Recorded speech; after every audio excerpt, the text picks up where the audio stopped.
In 1914, the map of the world was almost entirely filled in.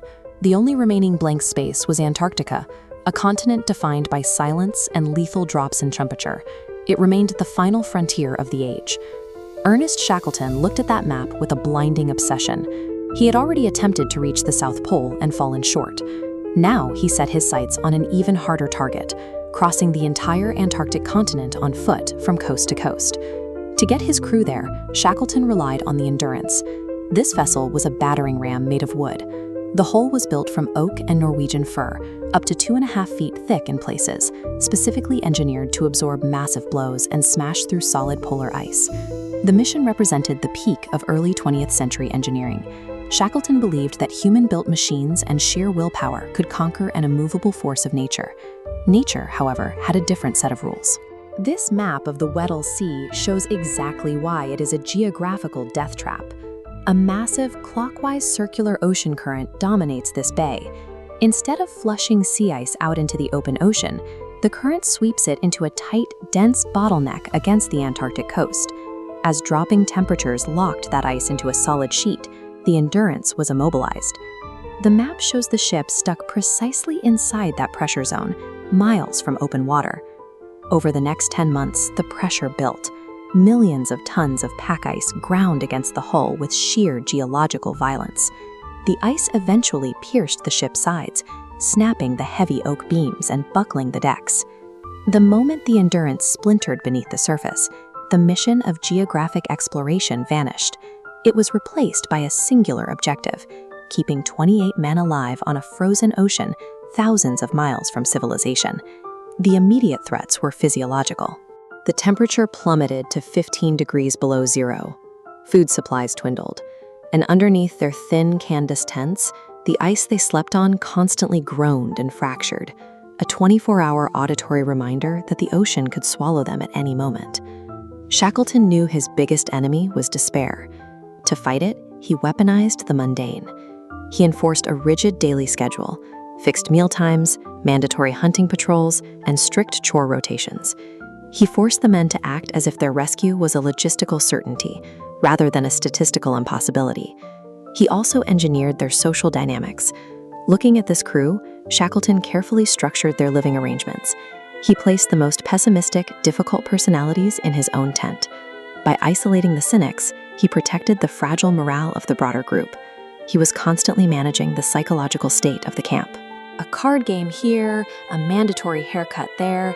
Every small directive was a calculated move to prevent mass psychosis from taking root in the darkness.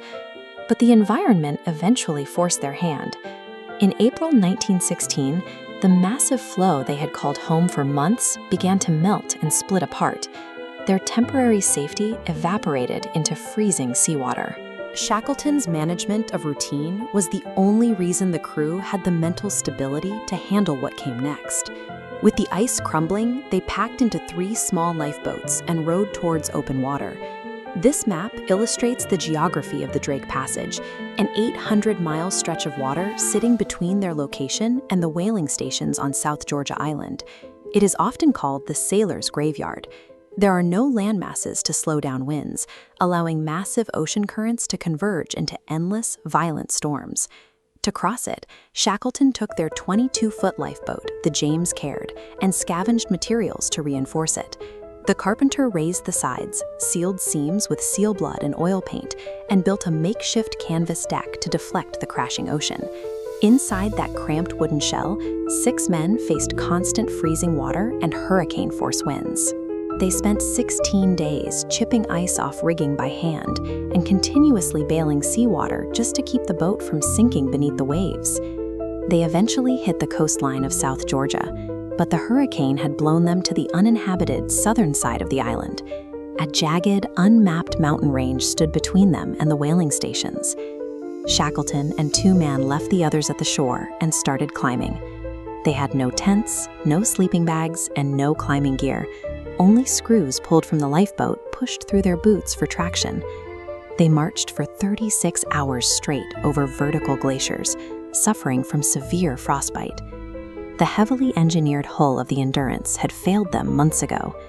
To survive the final push over those mountains, they had to rely entirely on the capacity of the human body to withstand sustained cold and exhaustion. On May 20th, 1916, 3 men with matted hair, blackened faces, and clothes thick with blubber smoke stumbled into the whaling station. They looked like specters returning from the dead. The station manager didn't even recognize Shackleton when he spoke his own name. But the mission wasn't over. The remaining 22 men had been left behind on the rocky beaches of Elephant Island. For 4.5 months, they survived on penguin meat, fighting off the anxiety that the James Caird had sunk and that rescue was never coming. It took Shackleton 4 separate attempts to navigate a rescue ship back through the shifting ice. When he finally broke through, he stood on the bow and counted the figures on the beach. 28 men had sailed into the Weddell Sea. Exactly 28 men came out. Shackleton failed his original geographic objective entirely. He never crossed the continent. Yet, the way he managed a 2-year catastrophe remains a masterclass in leadership under pressure. Shackleton demonstrated that even when the machinery of exploration fails, disciplined leadership can bridge the gap between disaster and survival. He brought every man home. If you want to continue this journey into the unknown, subscribe to Enigma Core. Hit the bell icon to be part of our next investigation. I'll see you there.